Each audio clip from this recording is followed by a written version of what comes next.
Stock market क्यों गिरा आज, इसके बारे में बात करने वाले हैं। 15 अप्रैल 2024 आज मार्केट मोर देन 1% गिरा है और उसी के पीछे के रीजन समझने की कोशिश हम यहां पे करेंगे।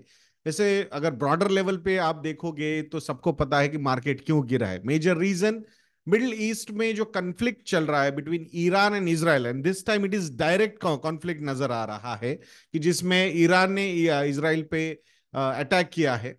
और वो अटैक भी मतलब बहुत ही कैलकुलेटेड था एंड मतलब ज्यादा कुछ हो भी ना और लगे भी कुछ किया है, उस टाइप का ये सारा सिनारियो था। But obviously when ever geopolitical tension ऐसे रहते हैं तो उसका इम्पैक्ट ओवरऑल इकोनॉमिक एक्टिविटी पे भी हो सकता है। एंड उसका impact when there are 30% returns in large cap, 60% returns in mid cap, 60% returns in small cap in 1 year, at that point of time markets जो है वो रीजंस ढूंढते हैं कि भाई हमें करेक्ट होना है। तो यही वो रीजन था आज का मार्केट गिरने का। मुझे लगता है कि markets were looking for some reasons to correct themselves.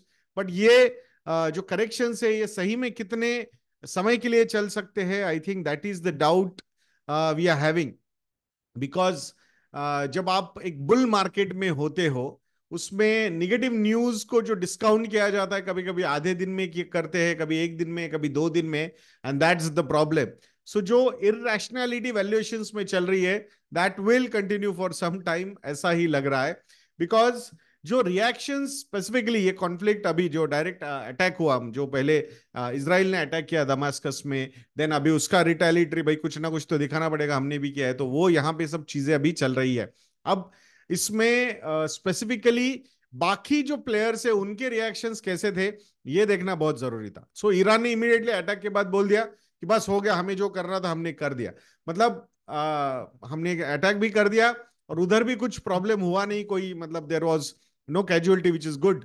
सो उसके बाद यूएस ने बोला कि भाई ठीक है, मतलब इट्स बेटर कि हमने, मतलब इसराइल ने कुछ इसको अभी और इसके ऊपर और कोई अटैक नहीं करना चाहिए and let's settle this at this point of time. ऐसे ऐसा टोन आ रहा है। और अब देखते हैं, मतलब इसराइल ने अभी तक कुछ ज्यादा उस पर बहुत बड़े स्टेटमेंट्स रिएक्शंस नहीं दिए हैं, बट स्टिल इसराइल की तरफ से, गवर्नमेंट की तरफ से थोड़ा सा ये टोन आ रहा है कि हमारे साथ जो लोग हैं, मतलब जो गवर्नमेंट्स है, जो कंट्रीज है, तो आई थिंक उनका सपोर्ट इस टाइम पे बहुत जरूरी है हमें। सो मतलब शायद वहां से भी कुछ इंडिकेशंस ऐसे आ रही कि शायद इससे ज्यादा ये कॉन्फ्लिक्ट नहीं बढ़ेगा। So that's good. But obviously अगर ये हुआ है, ये जो पॉलिटिकल टेंशन जब तक कंप्लीटली सेटल नहीं होता है या फिर कुछ होता है, तो उसका इंपैक्ट ओवरऑल ग्लोबल मार्केट्स पे भी रहेगा। And that's what we have seen. MSCI broader index अगर आप देखते हो एशिया पैसिफिक का outside Japan, so that particular index is also down by 0.7%। Even Japan का निकी की अगर आप बात करोगे तो वो भी 0.9% से नीचे गिरा था। कोरिया का भी इंडेक्स 0.4% से गिरा था। ऑस्ट्रेलिया का इंडेक्स भी 0.46% से गिरा गिरा था। एंड सरप्राइजिंगली कल जो है वो इसराइल का जो इंडेक्स है वो 1% से ऊपर गया था। मतलब I think they are also expecting कि भाई ये और ज्यादा कुछ होगा नहीं। हाँ, तो ये एक रीजन, मतलब ओवरऑल ग्लोबल मार्केट से अगर नीचे गिरेंगे तो आई थिंक उसका इंपैक्ट आपके मार्केट पे भी होगा। You can not deny that.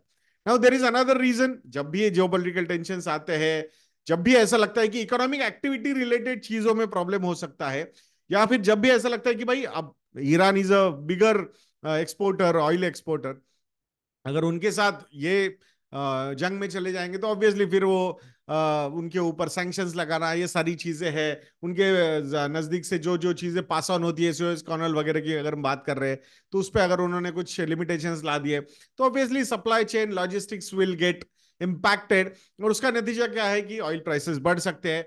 तो ऑयल प्राइसेस बढ़ने का एक खतरा मार्केट को नजर आ रहा है। भले ऑयल प्राइसेस बढ़े ना बढ़े, actually oil prices have gone down now after touching $92 पर बैरल। ब्रेंट क्रूड के प्राइसेस की स्पेसिफिकली बात कर रहे हैं, नाउ दे आर एट $89.5 पर बैरल। तो एक्चुअली वो गिरे हैं। But in anticipation of crude oil prices going up, immediately अरे क्रूड ऑयल प्राइसेस ऊपर जाएंगे तो क्या होगा, अरे ऑयल के प्राइसेस बढ़ जाएंगे तो पेट्रोल डीजल के प्राइसेस बढ़ जाएंगे, फ्यूल के प्राइसेस बढ़ जाएंगे तो ओवरऑल इन्फ्लेशन बढ़ जाएगा। अब इन्फ्लेशन बढ़ जाएगा तो क्या प्रॉब्लम होगा, अरे इन्फ्लेशन बढ़ जाएगा तो इंटरेस्ट रेट बढ़ाने पड़ सकते हैं, या फिर इंटरेस्ट रेट घटाने की जो प्रोसेस है वो और ज्यादा पोस्टपोन हो सकती है। And that's why the reason behind that कि यूएस की 10 ईयर जिसे yield is currently trading at 4.57%। तो ये सारे एक दूसरे से लिंक्ड जो चीजें हैं ये इमीडिएटली रिएक्ट करना शुरू कर देते हैं। अब यूएस की जिसे गिल्ड ऊपर चली गई तो वहां पे किसी ने थोड़ा सा खांसा या फिर छींक दी तो यहाँ पे सर्दी हो गई इमीडिएटली। तो आई थिंक उसका इम्पैक्ट भाई चलो ओवरऑल मतलब फ्लाइट ऑफ कैपिटल वगैरह वो सारे डिस्कशंस इमीडिएटली शुरू हो जाते हैं। फ्लाइट टू सेफ्टी वो भी डिस्कशन शुरू हो जाते हैं। And that is also have an impact in the shorter duration on the markets. See markets are looking for reasons for some kind of corrections which they are not getting. So I think तो इसीलिए ये सारे reasons को I think markets will keep on reacting. अब इसके बाद क्या हुआ कि रुपी भी जो है वो भी काफी गिर गया। आज 83.42 या 45 पे तक नीचे गया था पर डॉलर रुपी। सो ऑब्वियसली अब रुपी का गिरना मतलब हमारे लिए वही प्रॉब्लम है ना, ऑयल प्राइसेस ऊपर चले जाना, यूएस की 10 ईयर जिसे गिल्ड ऊपर चले जाना। For us these are negative things. Oil prices बढ़ना मतलब इंपोर्ट का बिल बढ़ जाएगा, इंपोर्ट का बिल बढ़ जाएगा तो करंट अकाउंट डेफिसिट बढ़ जाएगा, करंट अकाउंट डेफिसिट बढ़ जाएगा तो उसका इम्पैक्ट करेंसी पे हो जाएगा। तो ये सारे फैक्टर्स जो है ना इमीडिएटली खटाखट खटाखट उसके रिएक्शंस आने शुरू हो जाते हैं और अल्टीमेटली जो लिस्टेड प्रोडक्ट है उस पर उसका इम्पैक्ट होता है। I am not at all saying कि नहीं नहीं मार्केट तो बहुत अच्छे है, वैल्यूड है, ये है वो है। एवरीबडी नोज दैट कि स्मॉल कैप मिड कैप में जब रेगुलेटरी बोल रहा है कि froth is there, so definitely there are concerns about valuations, and that's why lump sum allocation should be avoided. Staggered way of investing for real long term in small cap and mid cap through SIP way you can continue. Large caps may compared to small and mid cap valuations are reasonable, but still they are also long term averages के ऊपर चल रहे हैं। So I think in this particular market, staggered way of investing according to your financial planning, financial goals, risk profile, investment horizon के हिसाब से अपनी investments करनी चाहिए। आशा करता हूँ ये छोटा ही वीडियो है बट आपको पसंद आया होगा। पसंद आया है तो लाइक करना, शेयर करना और चैनल को सब्सक्राइब करना बिल्कुल मत भूलना। There when the markets are थोड़ा सा टर्बुलेंट टाइम से जाते हैं, पोर्टफोलियोज पे बहुत सारी क्वेरीज होती है आप लोगों की। If you need any help in portfolio management या फिर इन्वेस्टमेंट एडवाइजरी या फिर investment execution, you can contact our relationship cell. We'll be more than happy to help you on that particular front also. One-on-one sessions are also available. To book the sessions you can inquire at our relationship cell. Contact details are available on invest@net.in. Next video में मिलते हैं दोस्तों। जय हिंद।